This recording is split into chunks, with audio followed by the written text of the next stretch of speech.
सांसद बनाने में कई ऐसे लोग होंगे जिन्होंने रात दिन मेहनत किया, हो सकता है वो आज गुजरात में मजदूरी कर रहा होगा, कहीं कामकाज कर रहा होगा। मैं बैठे बैठे सोच रहा था, वो वक्त याद आ रहा था जब शुरुआत किया था हमने, तो लोग हंसते थे और विरोधी भाषण देते थे कि जिनका कोई आगे पीछे नहीं है, जिनका कोई माई बाप नहीं है, जिनका एक वाड़पंच भी नहीं है, वो क्या करेंगे। हमने वो दौर भी देखा है कि हमें सार्वजनिक जगह नहीं मिलती थी सभाओं के लिए। हमें वो दौर भी देखा है कि हमारे पास टेंट नहीं हुआ करता था। हम प्रकृति की गोद में उन पहाड़ों में आम के पेड़ के नीचे, पीपल के पेड़ के नीचे भी शुरुआत किया है। और हम ये एहसास करते थे, कोई सरपंच भी अगर हमारे बीच में आ जाए तो हमें थोड़ी महसूस होता था कि यार हमारा कोई आया।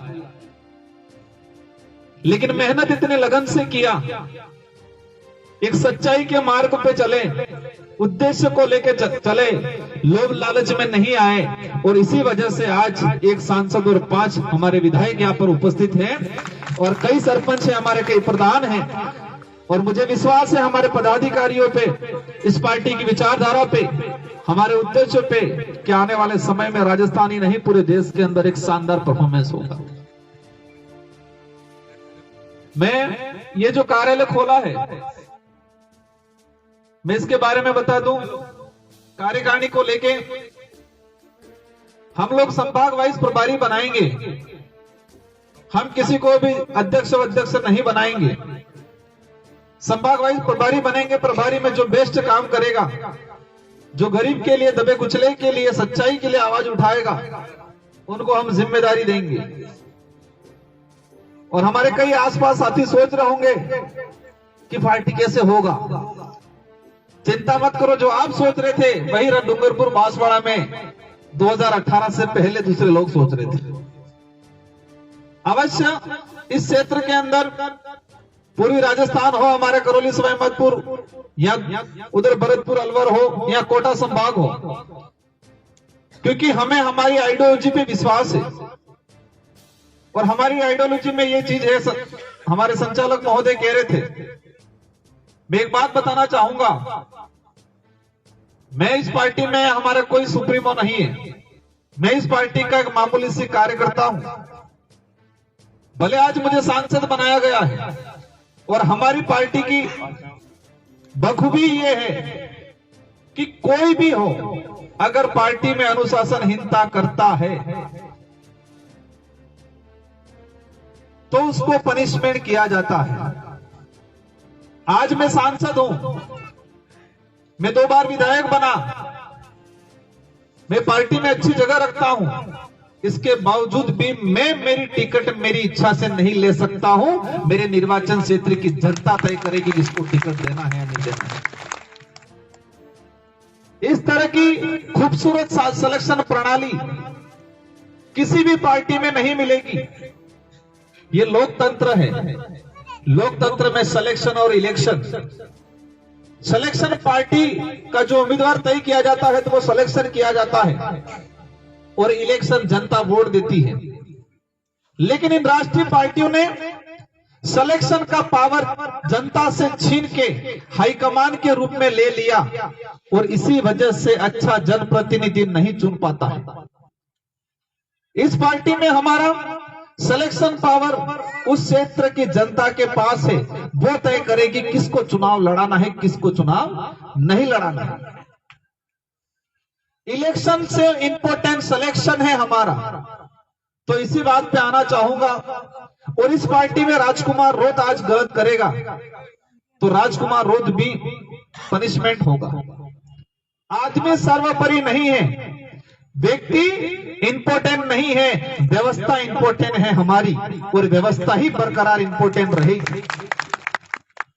इसलिए मैं मानता हूं, क्योंकि वो हमारी सबसे बड़ी ढाल है। क्या है ढाल? ये जो व्यवस्था है हमारी,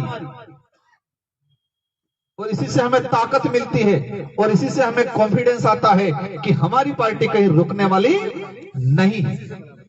इसलिए साथियों, मैं पूर्वी राजस्थान इस इलाके के कोटा संभाग से कुछ साथी आए हैं। हमारे धानका समाज से, रेबारी समाज से, एससी समुदाय से सभी साथियों से अनुरोध करना चाहूंगा। बातें बहुत सारी हैं, ये शुरुआत हुई है, आने वाले समय में और बातें करेंगे। मुद्दों की बात करें, हमारे जितेंद्र भाई ने बताया अन्याय सब जगह होता है, लेकिन वक्त आने पे हम भूल जाते हैं। इन राष्ट्रीय पार्टियों ने भी ये कर रखा है साइकोलॉजी दृष्टि से कि आंदोलन करते हैं, लेकिन चुनाव के दौरान ऐसा मुद्दा क्रिएट कर दिया जाता है तो 5 साल का संघर्ष, 5 साल जो शोषण हुआ उनको भूल जाते हैं। भेदभाव आज भी होता है। हम हर समाज का, हर धर्म का सम्मान करते हैं, लेकिन हम ये चाहते हैं कि समानता, इस आजाद भारत के अंदर समानता आज भी कायम नहीं हुई। पुलिस की लाठी की बात करें, अधिकारियों की कलम की बात करें, उच्च नीच को देख के आज भी कलमें चलती हैं। सरकार का खजाना की बात करें, मुआवजे की बात करते हैं, दलित मरता है तो मुआवजे के लिए सरकार के खजाने से निकलने में चाबियां गुम हो जाती है और बाकी कुछ होता है तो चाबियां फटाफट लगती है। पुलिस की लाठी की बात करें, गरीब है, कमजोर है, शोषित है, सबसे पहले पुलिस की लाठी उठेगी। ताकतवर है, उच्च वर्ग का है तो पुलिस की लाठी नहीं उठेगी। इन सारी बातों को ध्यान में रखते हुए ये विचारधारा, हम हर समाज के व्यक्ति को स्वागत करते हैं जो मानवता में विश्वास रखता है और मानवता सबसे बड़ा धर्म है, उसको मानता है, संविधान को सर्वोच्चता देता है, क्योंकि हमारे देश का सबसे बेस्ट ग्रंथ माना जाता है संविधान।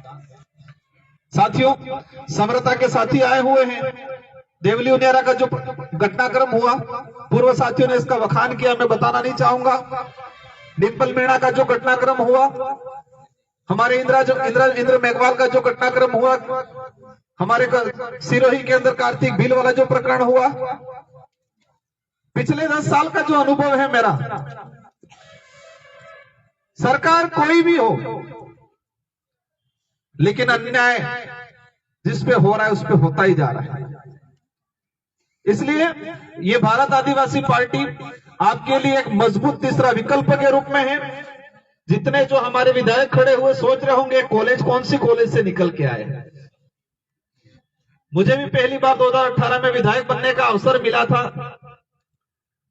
तो कई बार अधिकारी कर्मचारी कंफ्यूज हो जाते थे।